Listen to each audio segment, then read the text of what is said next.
Stop using heavy software just to run Linux containers. You can now do it natively in Windows. First, open CMD as admin. Type wsl update space release and hit enter. This unlocks the brand new experimental Windows features.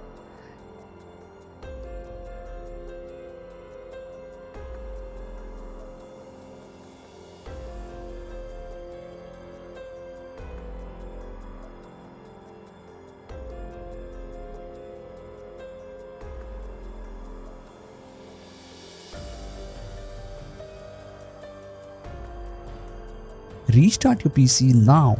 Instead of Docker, you have a secret weapon, wslc.exe. Type wslc run space -d space ubuntu. Boom!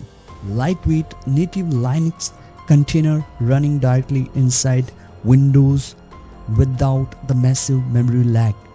It is faster, uses less RAM, and is built right into the OS. Are you switching from Docker? Drop a comment below and hit that subscribe button for more dev hacks.